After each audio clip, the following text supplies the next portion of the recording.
All right, today we're going to get into a really fascinating paradox, something right at the heart of existence itself. We're going to do it by looking at two massive cosmic figures, the Beyonder and Kalki. You see, together, they kind of represent the beginning and the end of, well, everything. And by understanding them, we start to unravel this deep connection between having infinite power and the search for what it all means.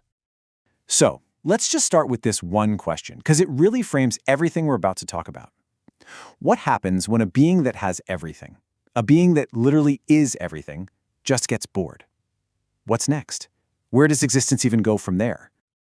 To answer that, we've got to open up our first dossier and meet the Seeker. This is the Beyonder. Now, this guy isn't just from another planet or galaxy. No, he's from a realm that's beyond our entire multiverse. He is pure, total, absolute power. Think of him as consciousness before it has any context, before there's anything else to define itself against. So in his original state, the Beyonder is just a complete paradox. Desire, he doesn't have any. I mean, how can you want something when you already are and have everything? Identity? Nope, that's undefined too, because you can't really know who you are if there's nothing and no one else to compare yourself to. And purpose? Come on, that's totally meaningless when you're all-powerful.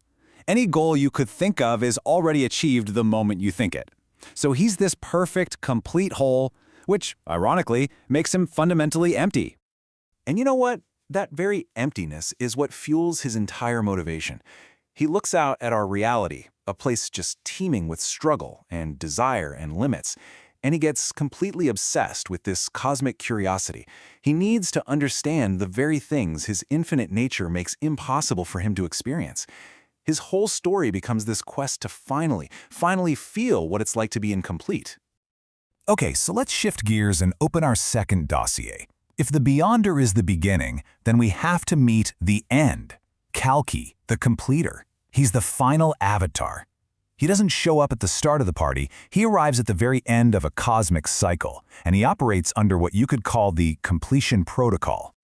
No, his function isn't about just smashing things for no reason. No, it's very precise. It's almost like a cosmic reset button.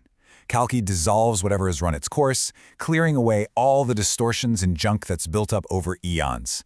His job is to end things gracefully. Not out of anger, but to create a clean slate so something new can be born. He completes the cycle by bringing it to a necessary, clean end. And Kalki's philosophy on this is absolute. There's no sentimentality. For him, if something has fulfilled its purpose, it must be let go. To cling to an old form, to resist the natural end of a cycle, well, that's his very definition of suffering. From where he stands, endings are just essential for cosmic health. So now we have our two figures, the Seeker, who craves incompleteness, and the Completer, who brings everything to a final end. They seem like total opposites, right? The perfect yin and yang. But what if they're not opposites at all? What if they're just two bookends for the same grand story of creation? And this, right here, is where it all clicks. The Beyonder is consciousness before creation. He's that infinite, pure potential looking for an experience. Kalki, on the other hand, is consciousness after creation, when the whole experience has run its course and it's time to go home. One is the creator, discovering the incredible gift of limitation. The other is limitation rediscovering its own infinite origin. This brings us to a really powerful conclusion.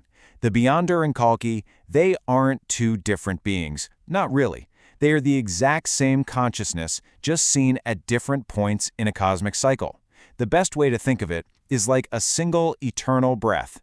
The Beyonder is the inhale, and Kalki is the exhale. And when you see it that way, their unified purpose becomes crystal clear. The Beyonder's job is to create by putting limits on himself. He's consciousness choosing to enter the game of existence.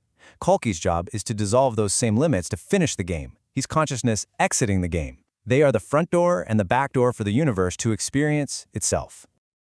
So, what's the big takeaway here? What does this whole cosmic drama of the inhale and the exhale actually teach us about our own lives, about our existence?